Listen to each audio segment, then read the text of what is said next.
Hello मेरे प्यारे connections. आज मैं आपको पत्ता गोभी का इतना मज़ेदार कबाब बताने वाली हूँ जिसको आपने एक बार बनाया ना तो बार बार बनाना चाहेंगे, इतना ज़्यादा क्रंची बनता है। चलिए शुरू करते हैं। जिसके लिए मैंने यहाँ पे लिए पत्ता गोभी, तो मैंने इसको आधे में काट दिए ताकि मैं आपको दिखा सकूं कि इसको कैसे काटना है। इसको ऐसे हाफ लेंगे और इसको ऐसे लंबे लंबे स्लिट्स में काटते जाएंगे।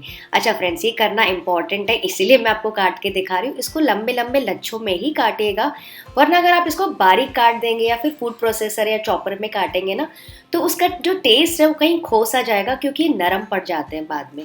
तो सारे ऐसे लच्छों में काट लीजिए और फिर अपने हाथों से ना ऐसे स्प्रेड कर दीजिए, मतलब ऐसे हल्का सा मैश कर लीजिए ताकि जितने भी इसके लच्छे एकदम अलग अलग हो जाएं, क्योंकि इसी का मेन टेस्ट आने वाला है कबाब में। तो ये देखिए, पूरा एक पत्ता गोभी मैंने यूज कर लिया, इसके लच्छे निकाल दिया और इतनी क्वांटिटी मुझे मिली है। इसमें मैं डाल दूंगी 1 टीस्पून नमक, और नमक डालने के बाद इसको मिक्स एंड मैश करना है, मतलब इसको ऐसे मसल मसल के इसको करते जाइए 2 मिनट के लिए। इससे क्या होगा, इसका जो भी एक्स्ट्रा मॉइस्चर होगा वो छूट जाएगा, तो फिर हम इसको आगे प्रोसेस कर पाएंगे। दूसरा इंपॉर्टेंट फायदा ये है नमक डालने का कि जो पत्ता गोभी इस वक्त देखिए काफी कड़क है। अगर आप इसमें बेसन वगैरह आटा जो भी डालेंगे तो वो बाइंड नहीं होगा। अगर आपकी पत्ता गोभी थोड़ी सी सॉफ्ट हो जाएगी तो बाइंडिंग में भी आसानी होगी। तो इसको मिक्स एंड मैश करके ऐसे छोड़ देंगे सिर्फ 5 मिनट के लिए। 5 मिनट में देखना आप गोभी कितनी सॉफ्ट हो जाती है, मैं आपको दिखाती हूँ। नेक्स्ट एक ब्लेंडर में मैंने यहाँ पे लिया है ये 1 कप मोटा वाला पोहा, वही पोहा जो हम ब्रेकफास्ट में बनाते हैं। इसका हमें बनाना है पाउडर। तो ये देखिए एकदम बढ़िया सा दरदरा पाउडर तैयार हो गया। अगर आपको पोहा नहीं यूज करना है, पोहा मैंने इसलिए बताया क्योंकि सबके घर में अवेलेबल होता है, आप चाहें तो यहाँ पे कच्चे चावल भी यूज कर सकते हैं, लेकिन आगे देखिएगा मैं आपको और इसके ऑप्शंस बताती जाऊंगी। चलिए अब पत्ता गोभी भी चेक कर लेते हैं। ये देखिए, आपको पास से मैं दिखाती हूँ, हल्का हल्का सा पानी छूट गया, इसने पूरा मॉइस्चर छोड़ दिया है। पानी तो छूटा ही है, और जो गोभी है देखिए काफ़ी सॉफ्ट सी हो गई है। तो इस वक्त क्या करेंगे, इसको थोड़ा सा स्क्वीज आउट कर लेंगे, क्योंकि बहुत सारा पानी हमें नहीं यूज़ करना है कबाब में, वरना बहुत ज़्यादा आटा और बेसन लग जाएगा तो पूरी रेसिपी खराब हो जाएगी। तो इसको स्क्वीज आउट करके एक थाली में निकाल दीजिए। ये देखिए बिल्कुल थोड़ा थोड़ा सा पानी छूट रहा है, वो हमें बिल्कुल नहीं चाहिए। और स्क्वीज करने का एक और फायदा ये है कि आपके जो कबाब्स और कटलेट्स हैं वो बहुत ही ज़्यादा क्रंची बनेंगे। तो मैंने इसका पूरा पानी साइड में रख दिया। आप उसको आटा में, ग्रेवीज में या फिर सूप में यूज़ कर सकते हैं अगर बहुत ज़्यादा है तो। और मैंने इसी परात में जो स्क्वीज़ करके रखा था पत्ता को भी वो ट्रांसफ़र कर लिया। और इसमें अब हम डालेंगे 1 प्याज, जिसको मैंने से लंबे में काटा है। इसको फिर से लंबाई में काटना इंपॉर्टेंट है, तो ही वो स्वाद आएगा, वो टेक्स्चर आएगा, वो मिठास आएगी।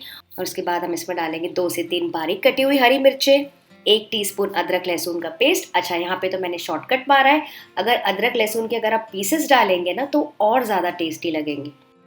फ्रेश धनिया थोड़ी सी डालेंगे, और फिर ये देखिए डाल रही हूँ मैं 2 टीस्पून भर के दरदरा कुटा हुआ धनिया, 1 टीस्पून भर के सौंफ, ये ऑप्शनल है लेकिन बहुत अच्छा टेस्ट आता है, 1 टीस्पून भर के रेड चिली फ्लेक्स।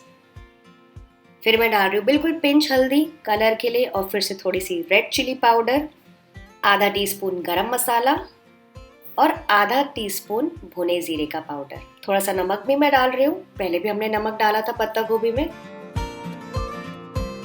और इसको अच्छे से मिक्स कर लेंगे, हल्के से मिक्स कर लेंगे, जैसे कि सारे पत्ता गोभी में जो ड्राई मसाले हमने डाले ना अच्छे से लटपट जाए, कोट हो जाए। अच्छा, यहाँ पे जो मैंने बेसिक फ्लेवर्स यूज़ किए, जो भी मसाले यूज़ किए, उस पर से जो मसाला आपको पसंद नहीं आप स्किप कर सकते हैं, और सिंपली यहाँ पे थोड़ा सा चाट मसाला भी डाल सकते हैं। तो सबसे पहले इसको मसालों के साथ मिक्स कर लेंगे।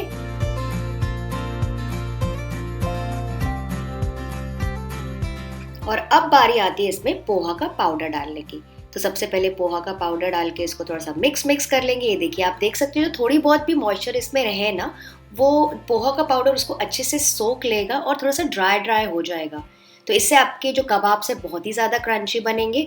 मान लीजिए अगर आपको ये नहीं यूज़ करना है, कच्चे चावल का पाउडर भी नहीं यूज़ करना है, तो आप चावल का आटा अगर आपके पास रेडीमेड हो तो वो भी यहाँ पे डाल सकते हैं। तो इसको अच्छे से मिक्स कर लिया। अच्छा, अब मैं इसमें डालूंगी बेसन।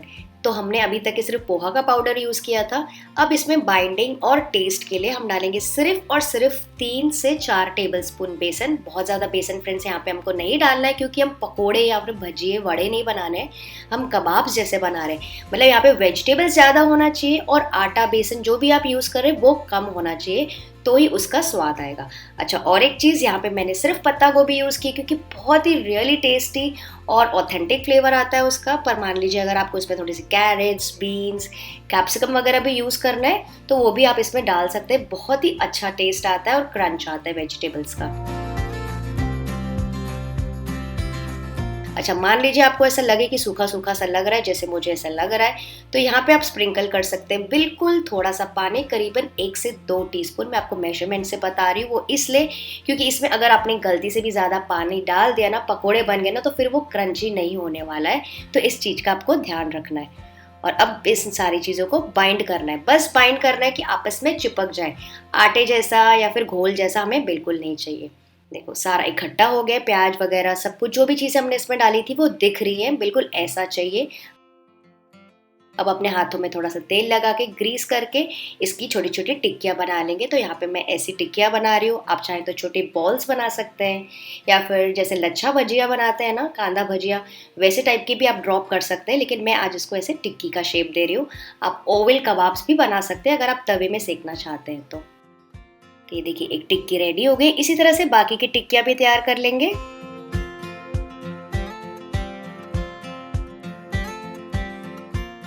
ये देखिए सारी टिक्कियाँ रेडी हो गई। इसको प्लेस कर दूंगी प्लेट में। इसको आप कोई भी एयर टाइट कंटेनर में फ्रिज में स्टोर कर सकते हैं, ये 2 दिनों तक के अच्छे रहते हैं।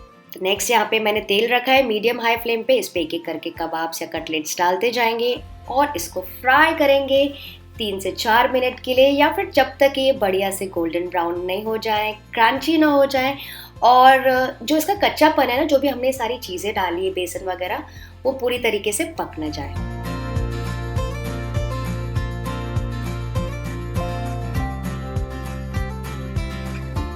अच्छा फ्रेंड्स, इसके अलावा भी मैंने काफ़ी सारी मॉनसून रेसिपीज़ डाली इस बारिश में, जिसको आप इंजॉय कर सकते हैं क्रंची मंची चाय के साथ। उसका लिंक मैं एंड स्क्रीन्स में डाल दूंगी, चेक करना मत भूलिएगा।